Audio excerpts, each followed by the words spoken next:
Salut toi! On se retrouve aujourd'hui pour le jour numéro 17 de mon calendrier de l'Avent.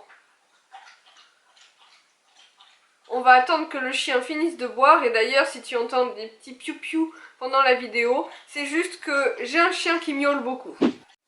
Aujourd'hui nous sommes le 17 décembre et as-tu remarqué qu'hier il n'y avait pas eu de vidéo? Je voulais m'excuser pour ça parce que j'ai vraiment eu une journée un petit peu...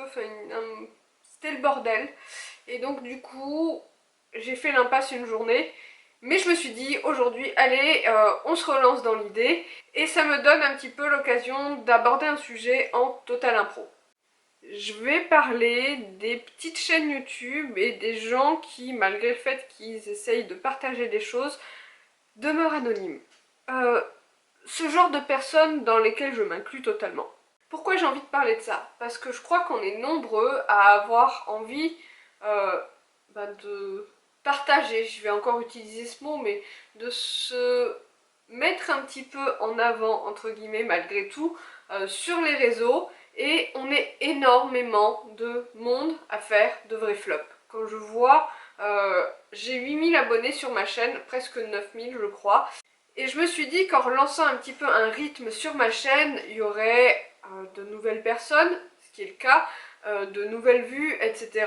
Mais pour 8000 abonnés, on va s'arrêter à 8000, ma chaîne fait à peu près 60 vues pour chacune de ces vidéos du calendrier de l'Avent. C'est juste hallucinant. Je vois des youtubeuses, alors surtout des youtubeuses poney parce que ce sont des youtubeuses auxquelles je suis abonnée depuis longtemps, qui essayent de relancer leur chaîne régulièrement et malgré le fait qu'elles aient genre 30 000 ou 40 000 abonnés, elles font tout juste 1000 vues. Et il y a vraiment un truc que je ne comprends pas. En gros, cette vidéo est un petit peu là pour débattre de ce que je vais appeler les créateurs anonymes. Que ce soit sur Instagram, sur YouTube, ou même pour ceux qui ont tendance à aimer le vintage sur Facebook avec les pages Facebook. Il y a des gens dans ce monde-là qui ont envie de mettre en avant leurs histoires, leurs passions, leurs chevaux quand il s'agit de chaînes équestres entre guillemets, et qui font un véritable flop, on va pas se mentir. Et je peux comprendre très sincèrement les gens qui se découragent face à ça. Parce qu'hier ça a été un petit peu mon cas et de la façon dont ma journée s'est déroulée, je me suis dit à quoi bon? À quoi bon avoir des idées, filmer, faire un montage et mettre en ligne, et cette dernière partie là, moi avec ma connexion handicapante me met parfois un peu dans l'embarras, et ça a été aussi le cas hier donc, pour finalement n'avoir que très peu de retours. Sur Instagram par exemple, t'as des gens qui ont un compte très joli en soi, avec des photos de photographes, je sais pas s'ils les payent ou si c'est des bons potes ou je ne sais pas, qui marchent super bien, des histoires sympathiques aussi à suivre, etc. Mais à côté de ça, c'est vrai que t'as des gens plus anonymes qui ont des histoires tout aussi sympathiques, j'en suis sûre, mais qui pourtant ne percent pas. Et sur YouTube, c'est un petit peu la même chose. J'ai l'impression qu'à partir du moment où tu ne vises pas un certain type de cavalier pour les chaînes équestres, ou bien une certaine tranche d'âge, je dirais 14-22 ans à peu près, ou encore que d'autres youtubeurs te donnent des petits coups de pouce à droite à gauche, ça marche pas, tout simplement. Est-ce que c'est pareil dans tous les domaines? Je ne sais pas. C'est vrai que le YouTube équestre est assez fermé et que, pour ma part en tout cas, avec une chaîne, avec un nom à forte connotation équestre, c'est vrai que je vais pas forcément toucher le monde lambda, d'autant plus que mes miniatures, on va se le dire, sont tout à fait pourries. Elles sont prises en vrac sur l'application YouTube, donc je pourrais travailler un petit peu plus mes miniatures, ça peut être une idée, mais comme je suis un petit peu mauvaise en montage photo, voilà. Et aussi, j'utilise pas d'hashtag. J'ai la flemme, voilà, hein. Et j'ai l'impression que les gens simples, entre guillemets, qui font les choses simplement, passent à la trappe. Pourtant, les gens simples, ce ne sont pas la majorité des gens de ce monde, normalement.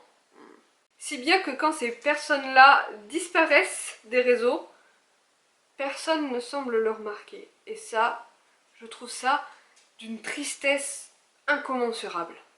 T'as juste l'impression d'être au milieu d'une cour de récréation et que personne ne te voit. C'est comme si tu n'existais pas. Il y a une autre chose aussi qui, à mon sens, peut littéralement barrer l'évolution de n'importe quelle chaîne française, c'est We don't speak English. Du coup, c'est vrai qu'on est quand même collé à un certain public qui, il faut le dire, n'est pas toujours très réceptif. Mais comment te dire que mon public, entre guillemets, français se sentirait un petit peu délaissé? Bon, je l'entends tout à fait, mais en y réfléchissant bien, compte tenu des résultats de vues de ce calendrier de l'Avent, ben, ça ferait environ une centaine de personnes frustrées qui ne parleraient pas anglais sur la planète. So, would it be such a big deal? I'm not sure about this. Ah, et un truc drôle depuis le début de cette petite expérience calendrier de l'Avent, j'ai perdu environ 50 abonnés. Ce doit être les gens qui n'aiment pas ma gueule finalement. Donc me voilà aujourd'hui, face à toi, sans maquillage superflu, pour te dire que, ouais, des fois, pour ce genre de choses, les réseaux, ça peut être blessant et un petit peu frustrant. Je vais réutiliser le mot partage, hein, mais si je suis ici, c'est surtout parce que je suis quelqu'un de foncièrement associable. J'en fais des angoisses, et il y a des moments où vraiment, à cause de ça, ça ne va pas. Et de poster des photos sur Instagram ou des vidéos sur YouTube, ça me met un petit coup de pied au cul de temps en temps, et d'avoir quelques retours par commentaire, parce que oui, vous êtes entre 50 et 100 à peu près à regarder mes vidéos du calendrier de l'Avent, et dans tout ce petit monde, il y a quelques retours en commentaire, et ça me fait énormément plaisir. D'ailleurs, en parlant de commentaires, j'ai remarqué un petit truc sur YouTube qui m'a foncièrement choquée. En fait, quand tu as une chaîne YouTube, tu as un petit module de créateur, et tu peux modérer certaines choses.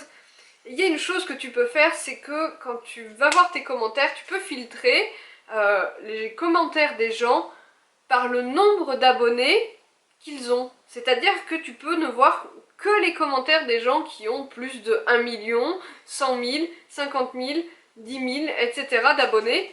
Et moi je trouve ça scandaleux. En fait, c'est un petit peu comme si les gens qui n'ont pas d'abonnés c'est un petit peu comme si les gens qui n'ont pas ou peu d'abonnés devaient juste se taire. Moi, ah, passons. Voilà, c'était encore une fois une vidéo bien improvisée. Ne t'étonne pas du coup si à l'avenir il y a des vidéos en anglais sur la chaîne. Ça se tente, on verra bien. Il y a peut-être des thèmes que je vais aborder en anglais. Genre, je sais qu'il y a beaucoup de cavaliers ici, mais que quand j'aborde des sujets qui ne sont pas cavaliers, je sais aussi que je fais un véritable flop. Donc, pourquoi pas? Faudrait juste que je trouve comment j'active les sous-titres en français quand je parle en anglais. Even if my English is not perfect. Et pour que les 50 ou 100 personnes qui me suivent à peu près régulièrement puissent comprendre un peu ce que je dis. Allez, à demain, je crois, et bonne fête à toi!